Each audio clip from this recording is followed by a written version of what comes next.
Hermanos, seguimos en el tema del atributo del amor de Dios. Este sería la segunda parte del tema del amor de Dios.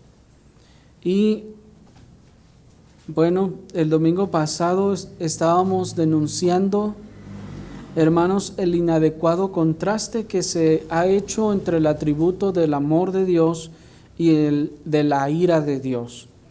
Y cómo se ha expresado como que si fueran dos caras opuestas de una misma moneda, como si fueran dos personalidades antagónicas en un Dios. Es decir, como que si fueran dos diferentes, como que no tienen nada que ver el uno con el otro. Se ha desasociado entonces en la mente de muchos la idea de un Dios de amor, de el Dios con el resto de los atributos, es decir, en aquellos en los que se exagera el amor de Dios o los que se habla del amor de Dios de una manera tan desproporcionada. Por lo general se desasocia del resto de sus atributos, de modo que parece que Dios lo único que tiene es amor. ¿Me explico? Y a menudo en muchos lugares se cantan coros en las congregaciones y aún entre los católicos también, en donde se exalta el amor de Dios y se expresa que el amor de Dios es tan alto. ¿Se acuerdan de esa canción? Que no puedes ir arriba de él. Se dice que el amor de Dios es tan bajo y que el amor de Dios es tan ancho y tan profundo y que tan vasto. Y bueno, hermanos, ciertamente que lo es, pues Dios es amor, veremos después. Pero, hermanos, tal pareciera que el amor de Dios es el único atributo que Dios tuviera, y en muchas ocasiones se asocia a veces únicamente con el atributo de su infinitud. Dios es infinitamente, sí, pero amor. ¿Sí me explico? Dios sabemos que es infinito en su ser, en sus perfecciones. Así entonces se dice, Dios es infinito en amor, su amor es infinito, oh sí, sí que lo es, y también el resto de sus perfecciones. Y aunque tal armonía entre el amor de Dios y su infinitud es verdadera, pensar que solo hay infinitud en este otro atributo, invariablemente, hermanos, producirá como resultado una caricatura de Dios. Como dijimos, un Dios cuyo amor es infinito, es inmenso, tan alto, tan ancho, tan bajo, tan profundo, mientras que el resto de sus atributos son más pequeños. Eso entonces va a producir, como veíamos al principio de esta serie, una caricatura de Dios. Pero el amor de Dios, hermanos, tiene verdadera y perfecta armonía con el resto de sus atributos, como veremos a continuación si el Señor nos asiste. Así que, hermanos, vamos a ver a partir de hoy y tal vez por 1 o 2 domingos más la relación o la armonía del atributo del amor de Dios con el resto de sus atributos. Esto es el amor divino en armonía con sus demás atributos. Y vamos a comenzar en primer lugar a encontrar la armonía del amor de Dios con su atributo de la inmutabilidad. Dios es amor, sí, pero Dios también es inmutable, sí. ¿Y cómo es que existe armonía o en qué forma se relaciona el amor de Dios con su inmutabilidad? Bueno, es lo que vamos a ver con la ayuda del Señor, y vamos a comenzar ahí en Jeremías capítulo 31 en el versículo 3. Jeremías capítulo 31 en el versículo 3, la palabra del Señor nos dice lo siguiente. El Señor se manifestó a mí hace ya mucho tiempo diciendo, miren, con amor eterno te he amado, por tanto te prolongué mi misericordia. Hay muchos otros más textos, hermanos, que nos hablan de la inmutabilidad de Dios relacionada con el amor de Dios, pero en esta ocasión y por el tiempo vamos a tomar este texto en donde está implicada no solo la eternidad del amor de Dios o el atributo de la eternidad de Dios relacionado con el amor de Dios, sino el atributo de la inmutabilidad de Dios en relación con el amor de Dios, puesto que, hermanos, si Dios dice con amor eterno te he amado, está expresando que este amor no solo es eterno o duradero, es decir, que la eternidad le dé durabilidad, sino que también esa eternidad le dará inmutabilidad, pues dice, por tanto te prolongué mi misericordia. Esta misericordia, hermanos, de Dios ha sido prolongada a causa de ese amor inmutable, de tal manera que, como vamos a ver en adelante o más adelante, no es que Dios amó más en un momento y en otro momento menos, no, como ya vimos en el atributo de la inmutabilidad de Dios. Dios es inmutable en 4 cosas, ¿se acuerdan? En su ser, en sus perfecciones, en sus propósitos y en sus promesas. Eso debemos recordarlo, hermanos. Y en cuanto a que Dios en sus perfecciones es inmutable, esto implica también o incluye el amor de Dios. Esto quiere decir que Dios no comenzó a amar a su pueblo cuando dio su promesa de restaurarlos. No, esto no sucedió así, de que Dios haya comenzado a amarlos cuando encontramos el primer versículo de que Dios iba a salvar a su pueblo. No, ahí no comenzó el amor divino, y tampoco es que su amor por ellos haya disminuido en algún momento, pero dirá alguien, ahora ha cobrado nuevos bríos, sino que el eterno afecto y amor de Dios se remonta, hermanos, aún antes de los inicios mismos del universo. Pues Dios no nos amó en el tiempo.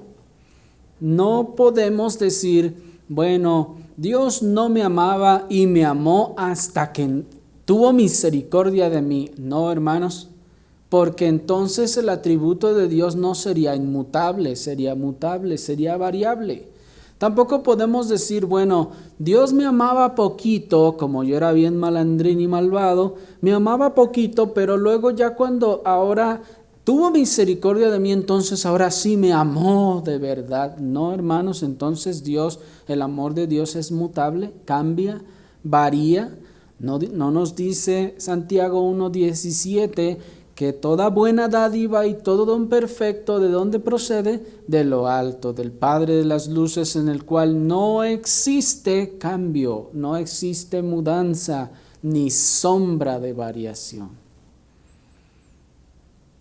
Desde la eternidad pasada y antes que fueran creados el cielo y la tierra, Dios, en su amor inmutable, escogió a un pueblo para salvación. Y así creó los cielos y la tierra para gloria de su grande nombre y el desarrollo de sus propósitos salvadores en Cristo nuestro Señor. Y todo el resto de las cosas, hermanos, viene a ser por causa de Cristo, y Cristo en su obra por causa del pueblo al que Dios salvó. Qué impresionante es eso, hermanos. Todas las cosas fueron creadas para nuestro Señor, y Él vino y se dio por un solo pueblo. Así Dios, hermanos, desde antes que todas las cosas fueran creadas, Dios ya había amado a sus hijos y los amó,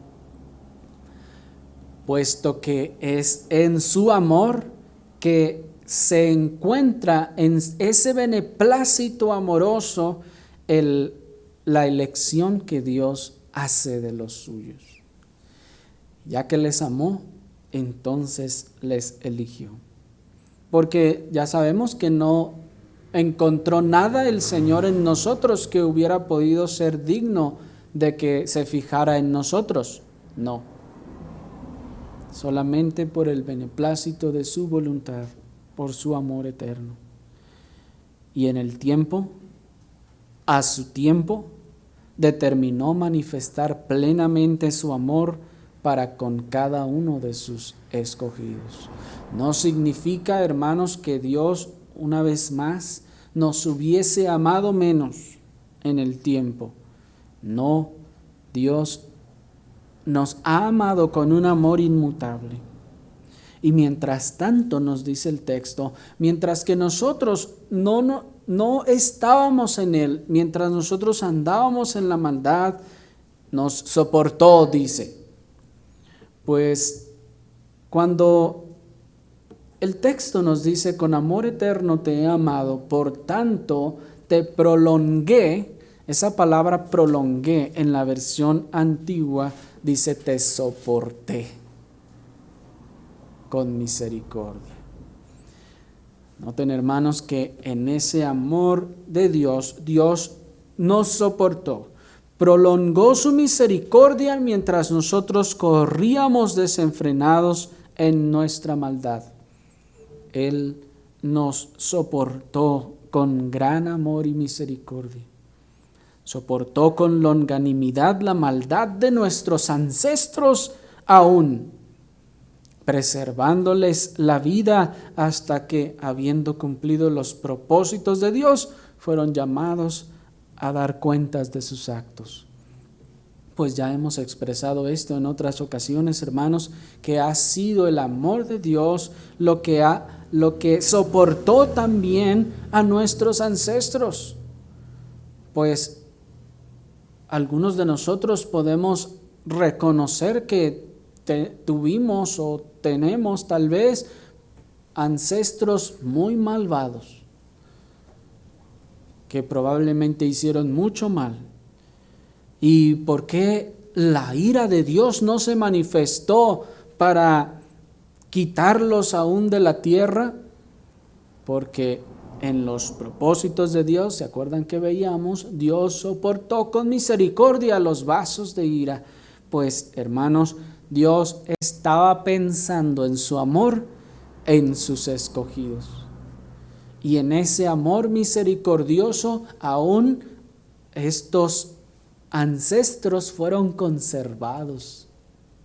Qué cosa tan impresionante, hermanos.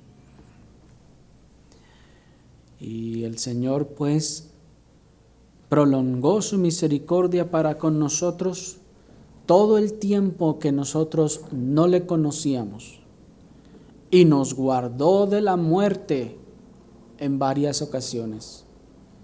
Todos los cristianos, hermanos, pueden contar en al menos una o dos ocasiones en las que, sin conocer al Señor, se expusieron a terribles peligros, o que estuvieron en situaciones de muerte, o que algunos de ellos estuvieron a punto de morir. Pero que Dios en su misericordia les preservó, les guardó. El Señor les sanó en muchas ocasiones de circunstancias, hermanos, donde ya estaba todo desahuciado o perdido, de accidentes de los que nadie habría podido salir ileso, pero Dios en su misericordia les preservó la vida. Y podemos ahora mirar hacia atrás y decir, Dios ciertamente me amaba desde aquel tiempo y desde aquel momento, y también podemos decir desde antes de la fundación del mundo. Dios entonces había en su misericordia, nos estaba preservando para el día en el que había de manifestar de manera plena su gracia en nosotros. Él nos prolongó y nos guardó en notables ocasiones, pues, de la muerte. ¿Para qué? Para que pudiéramos llegar al día en el que Él había de manifestar sus propósitos salvadores. El mismo sufrir con el que el texto dice que Dios soportó el pecado de su pueblo indica, hermanos, la inmutabilidad de su amor. Pues esa palabra también se puede traducir, eso de prolongué, eso de soporté, hermanos, es un soportar no en felicidad, sino es un aguardar, hermanos, en sufrir, en un sufrimiento que solamente se tiene por aquellos a los que se ama. El Señor soportó con misericordia, con amor y gracia a los que amaba. De otro modo, no nos habría soportado. ¿Quién soporta a quien no ama?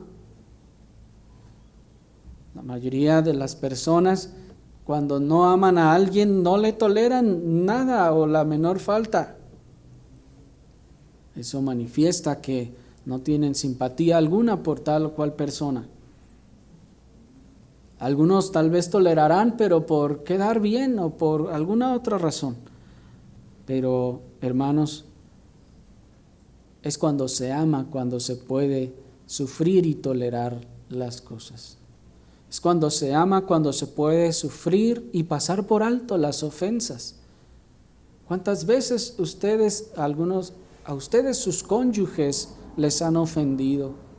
O sus hijos, y ustedes han pasado por alto las ofensas. Ustedes las han sufrido.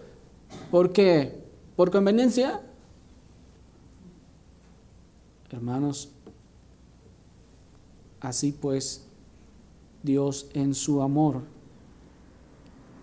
sufrió toda nuestra vida de maldad y de pecado.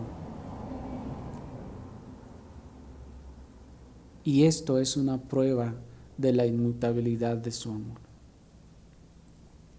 Es precisamente este amor el cual le llevó a proveer Él mismo el sacrificio perfecto para la expiación de los pecados de su pueblo, Cristo nuestro Salvador. Él fue quien lo proveyó, no fuimos nosotros los que proveímos la manera de acercarnos o relacionarnos con Dios. Él en su amor lo proveyó cuando nosotros no le buscábamos, cuando nosotros no queríamos nada con Él y le aborrecíamos, Él lo proveyó. Dios ha amado pues a su pueblo, hermanos, desde la eternidad pasada, y les amará por toda la eternidad que pasarán con Él en gloria. Ese amor es eterno y es inmutable.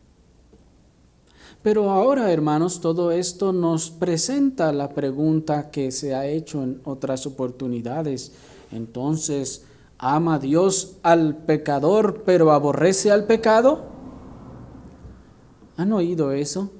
Eso es una de las preguntas que se ha planteado mucho en muchos círculos, puesto que en el evangelicalismo de nuestro tiempo se afirma y se dice que Dios ama al pecador, pero Dios aborrece el pecado.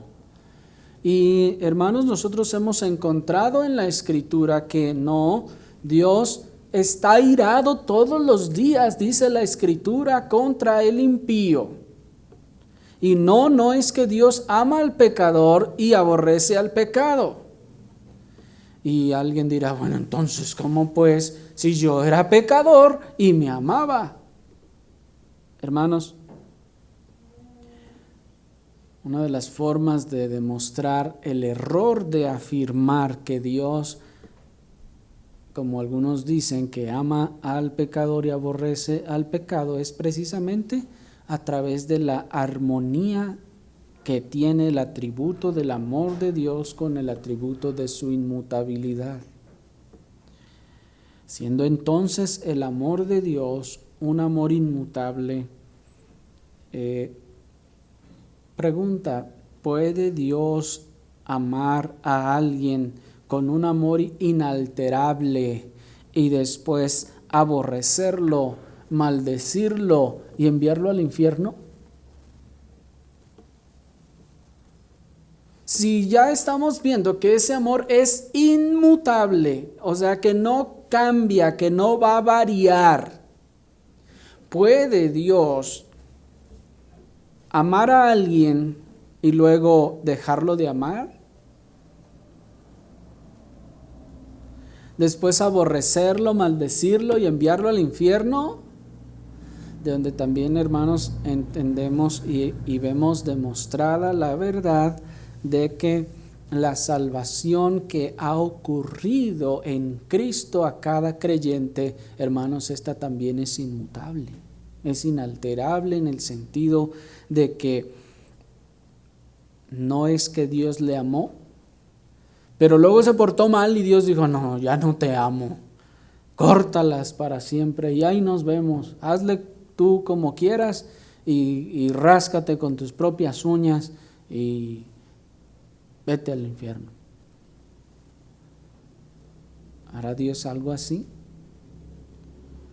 Si ha amado Dios a alguien y le ha amado con amor inalterable y ha dado a Cristo el Salvador para sufrir la ira de Dios por sus pecados, y luego ya dice, no, me arrepiento, te has portado muy mal últimamente, así que pásate a mi izquierda, como dice la Escritura, malditos al fuego eterno.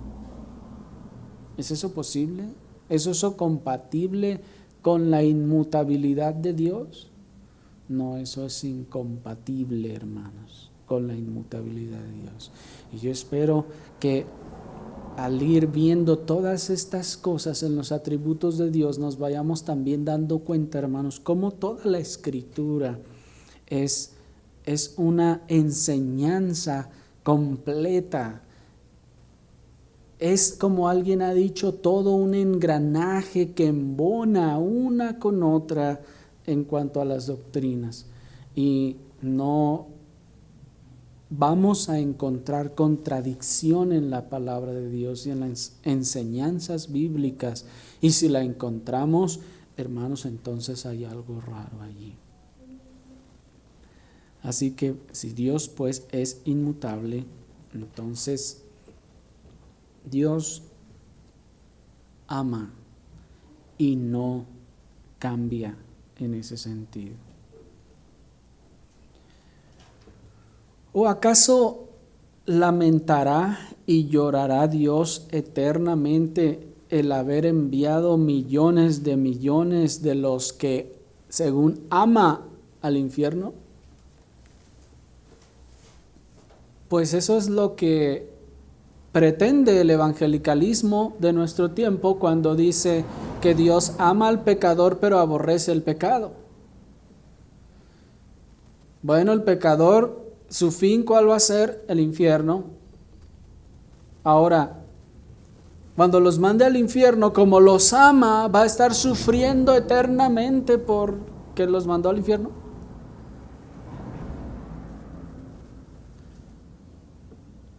De hecho, la gran mayoría de la humanidad en cuanto a proporciones han despreciado al Mesías y han amado más las tinieblas que la luz y terminarán en el infierno. ¿Se imaginan, hermanos, la frustración cósmica de Dios de vivir la eternidad llorando y sufriendo porque la mayoría se perdió?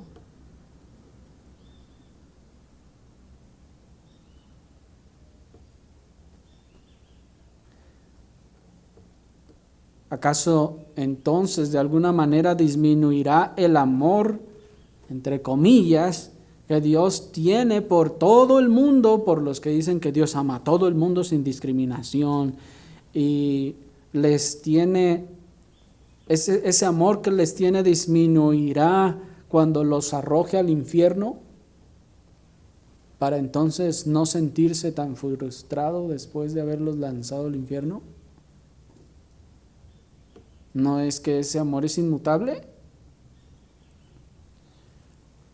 Si la Escritura nos enseña en Santiago 1:17, como les decía, que en Él no hay mudanza ni sombra de variación, ¿habrá cambiado de opinión respecto a ellos?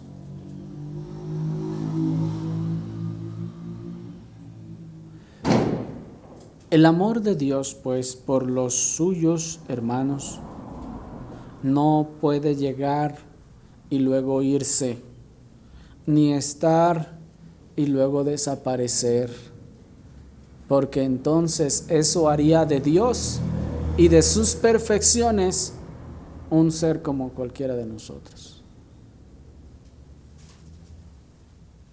Si Dios ama inmutablemente, si Dios ama perfectamente, entonces, hermanos, el amor de Dios no puede llegar y luego irse, no puede estar y luego desaparecer. Este amor es inmutable y es inalterable porque, hermanos, no crece cuando nosotros obedecemos sus mandamientos, ni disminuye cuando no los obedecemos. El amor de Dios en ese sentido es entonces inalterable. Nuestras oraciones no son más escuchadas ni mejor escuchadas cuando nosotros pensamos que andamos mejor o que hemos obedecido, ni lo son menos cuando no. Pues el amor de Dios es inmutable, hermanos, y es inalterable. Es más bien nuestro sentido así como medio legalista el que nos hace sentir o pensar que somos oídos con mayor complacencia cuando andamos obedeciendo o como cuando no.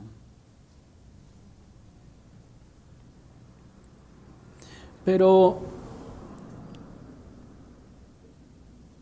alguien dirá, bueno, pero entonces,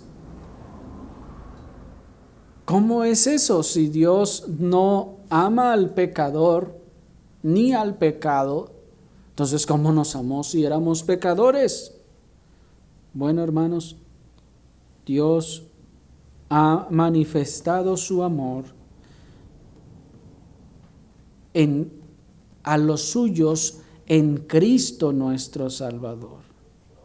Dios ha amado a los suyos en el eterno Hijo de Dios. Dios ha amado a los suyos en la sangre del pacto eterno. El amor de Dios por su pueblo es en Cristo nuestro Salvador. Y en Él, hermanos, en ese Hijo eterno de Dios, hemos sido amados inmutablemente. Y el amor entonces de Dios por los suyos, hermanos, no crece o disminuye. Pues acuérdense del apóstol Pedro, cuando él le negó 3 veces, ¿habrá disminuido el amor de Dios hacia con él? ¿No le llamó luego el Señor y se apareció y le dijo, Pedro, ¿me amas? El Señor habría tenido, hermanos, mundanamente hablando, todo el derecho para retirarle la palabra. y no llamarlo a la reunión. Pero el Señor nos ha amado con amor inalterable. De otro modo, hermanos, ¿cómo hubiera podido amarnos mientras estábamos revolcándonos en nuestros pecados y aborreciéndole? ¿Y si no hubiera sido en Cristo? Pues Romanos 5:8 nos dice: mas Dios muestra su amor para con nosotros, en que siendo aún pecadores, Cristo murió por nosotros. Y alguien dirá: ahí está, pero entonces Dios está amando a los pecadores. Dios ama a los suyos en Cristo nuestro Señor, en la sangre del pacto eterno. Así que el amor de Dios es inmutable y es inalterable porque es eterno. La eternidad del amor de Dios es entonces otro argumento para demostrar también la segunda y la quinta de las doctrinas de la gracia.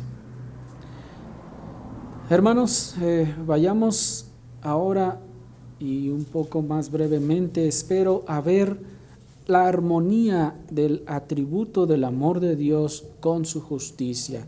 Y para eso vayamos a Juan capítulo 3, versículo 16. Juan capítulo 3, versículo 16, versículo que creo que todos ustedes se saben de memoria.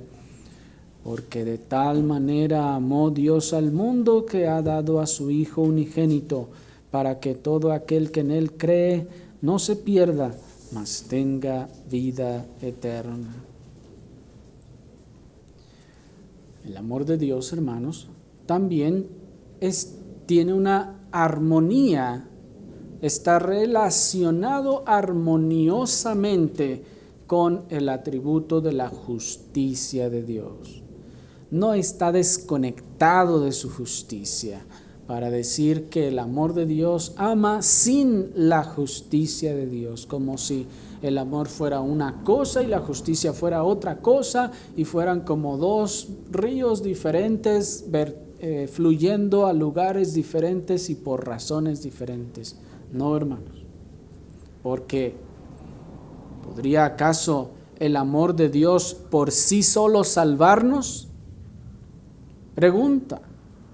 ¿Podría acaso el amor de Dios por sí solo salvarnos?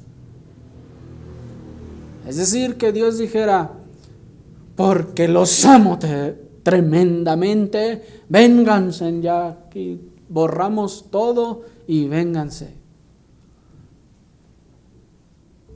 ¿Puede Dios amar así? Porque ustedes saben que esa es la forma en la que el mundo piensa que Dios ama, y que sea, como les decía, desproporcionado ese amor, de tal manera que piensan, y algunos tienen la esperanza de que a la mera hora Dios diga: ¿saben qué? Yo soy bien buena onda, vénganse pues todos al cielo. ¿Puede el amor de Dios por sí mismo en ese sentido salvar y ya? La respuesta es no. No puede. Porque entonces estaría negando otro de sus atributos, que es la justicia de Dios. Dios no puede negarse a sí mismo, que es sí mismo la suma de todos sus atributos. Y si Dios se niega en alguno de sus atributos o lo desaparece, hermanos, se estaría negando a sí mismo. Muchas personas piensan que el amor de Dios es suficiente para salvar, que tiene Dios tal corazón que no podría permitir que sus amadas criaturas terminaran en el infierno, dicen. Y eso es lo que creen muchos, entre ellos, por ejemplo, los testigos de Jehová, que dicen: es que no, pues como un Dios de amor va a mandar a todas sus criaturas al infierno. Por eso los testigos de Jehová no creen en el infierno.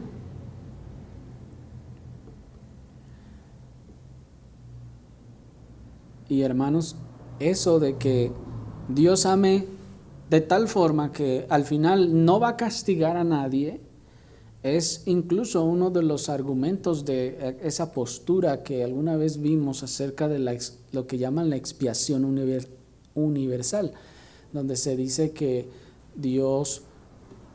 Cristo vino y murió por todos, y que ya como ya murió y su sacrificio es tan digno como para pagar el pecado de todos, entonces ya no hay más que hacer, ya estamos salvados. Eso es lo que se conoce como la expiación universal. Pero ¿podría acaso Dios solo decir, los amo tanto, vengan conmigo, no me importan sus pecados, y llevarlos a la gloria? ¿Podría Dios hacer eso? No, no podría.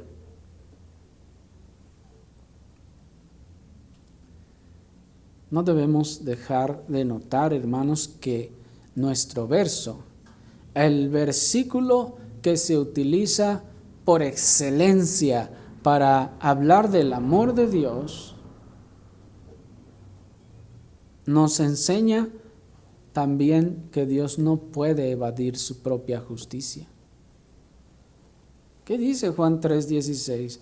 Porque de tal manera amó Dios al mundo. Es lo que se ha popularizado, ¿no? Oh, mira qué bueno que dio a su Hijo unigénito para que todo aquel que cree no se pierda, mas tenga vida eterna. Oh, sí, así dice la Escritura y es completamente cierto, pero no debemos dejar de notar que ese versículo nos está enseñando que Dios no puede evadir su propia justicia. Porque muchos parece que cuando leen ese versículo leen algo así como, porque de tal manera amó Dios al mundo que ninguno se perderá, sino que tendrá vida eterna. ¿Sí me explico? Parece que muchas personas cuando leen ese versículo entienden, porque de tal manera amó Dios al mundo que ninguno se va a perder, sino que tendrá la vida eterna. No, hermanos, y eso no es así. El texto más usado para defender la infinidad indiscriminada del amor de Dios en realidad está resumiendo el Evangelio en las implicaciones de sus palabras. ¿Por qué decíamos que el versículo nos está diciendo que Dios no puede evadir su propia justicia? Porque el versículo nos dice que de tal manera amó Dios al mundo que tuvo que dar a su Hijo unigénito. ¿Para qué? Para que todo aquel que en él cree no termine por donde ya va, en la perdición. Porque todo el mundo está perdido. De hecho, ahí está el Evangelio, hermanos, en ese versículo, ciertamente, nos está diciendo una verdad base. Todo el mundo está perdido. ¿No dice ahí? No se pierda. Porque si no cree, está perdido. Ya nos dijo también Marcos, el que cree en el Hijo de Dios tiene vida eterna, el que no es condenado. Ya está entonces perdido. Y como ya está perdido, Dios no puede decirle, oh, te amo tanto que pues vente para acá, vamos olvidándonos de todo. No, sino que dice que entregó a su Hijo para pagar por la deuda de aquellos que creen. Está diciendo el versículo entonces que ese amor no ha saltado su justicia, sino que ese amor ha proveído más bien el medio que satisfaga su justicia para entonces poder salvar. ¿Sí me expliqué?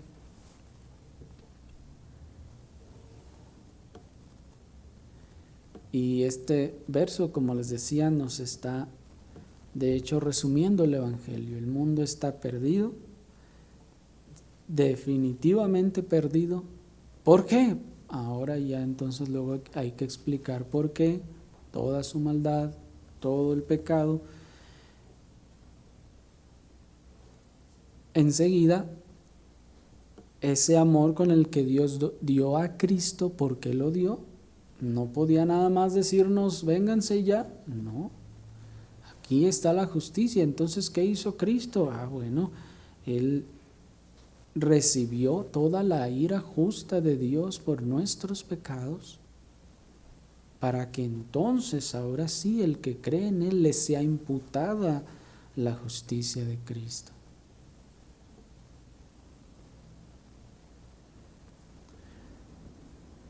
El componente omitido de esta tergiversación del texto que les decía que muchos parece que leen como si dijera: de tal manera amó Dios al mundo que ninguno se perderá sino que tendrá la vida eterna, es precisamente el que nos enseña, hermanos, la armonía entre el amor de Dios y su justicia. ¿Cómo está esa armonía? Bueno, Dios ha amado, sí, pero su amor no saltará su justicia. Y como ha amado, entonces ha dado a su Hijo unigénito para satisfacer la justicia. Así que, mientras con este verso se dice a la gente: Dios te ama y tiene un plan maravilloso para ti, en realidad este versículo nos está diciendo: tú, así como estás, no puedes ir al cielo. Dios no puede recibirte así como así. Tus grandes pecados te han separado de Dios y te han convertido en su enemigo y merecedor de la muerte eterna.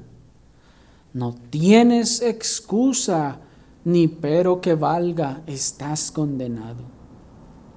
Pero el amor de Dios es tan inmenso que Él mismo proveyó de un Cordero santo y sin mancha, al cual castigar en tu lugar, para que tú, yendo a Cristo en arrepentimiento y fe, puedas obtener perdón de tus pecados y ahora sí, un libre acceso al Padre. ¿Se dan cuenta? Así que, hermanos, este verso no enseña que ya tienes libre acceso al Padre así nomás porque sí, sino que el Padre ha hecho posible tal acceso a todos los que van a Cristo en arrepentimiento y fe.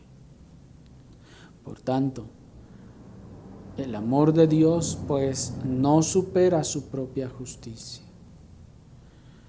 No puede evadir su propia justicia a causa de su amor. La Escritura nos enseña que Dios no dará por inocente al culpable por su amor, sino que por amor y para no evadir a su propia justicia, dio a su Hijo unigénito. Dios, pues, no dará entrada al cielo a ningún culpable impenitente sin arrepentimiento y merecedor del infierno, porque Él es amor y ya. No. Ese amor tiene una armonía, una relación armoniosa con su justicia. Y mientras que el amor humano, por otro lado, hermanos, ese amor humano sensiblero, pasa por alto la justicia y en su supuesto amor pretende perdonar el crimen y con ello, y bueno, lo perdona de forma injusta. Y por ello entonces se siente avanzado, que ha evolucionado, se siente civilizado. pero al dejar de lado la justicia de Dios no está haciendo otra cosa que cometer traición cósmica. Cuando el hombre trata según de ser o de manifestar lo que piensa que es amor, va y según él perdona. Miren, acabamos de agarrar al mayor narcotraficante, malvado, torturador y pues cuánta cosa sabemos que hacen, ¿verdad? Dicen, pero somos buenas gentes y para mostrar amor lo vamos a perdonar.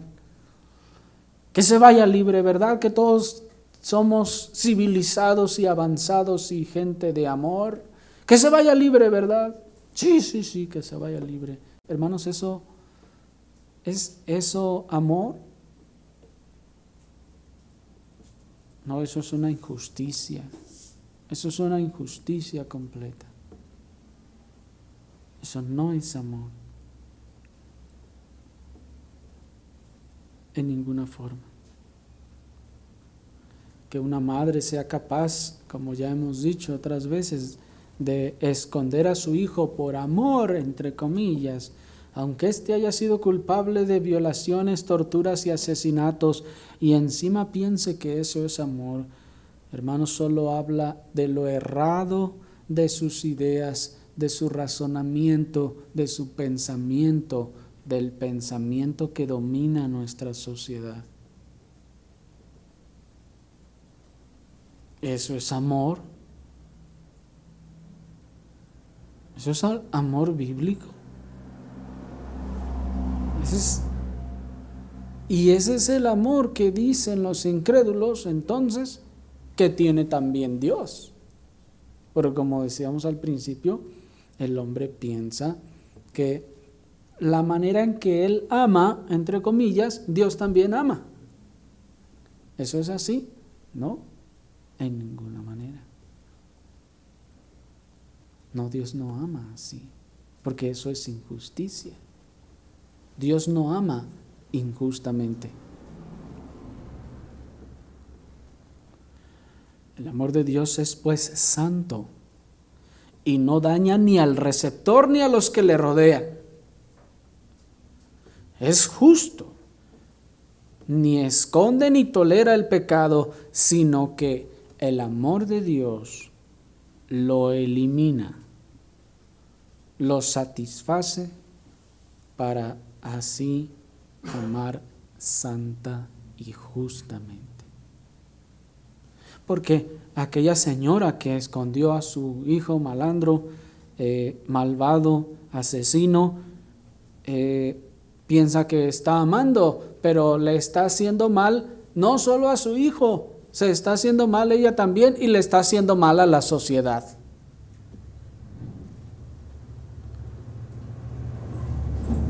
Dios no puede amar así.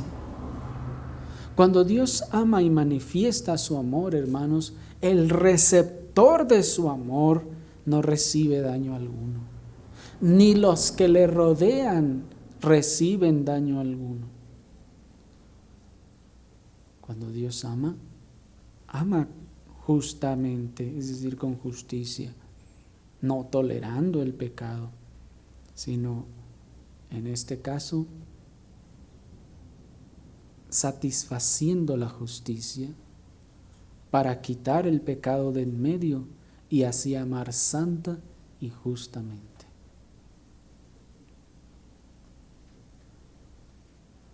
Dios pues en su amor no ignoró el pecado, hermanos, sino que lo eliminó en el sacrificio perfecto de Cristo para darnos salvación. Así pues, el amor de Dios está en perfecta armonía con su justicia. Oremos al Señor.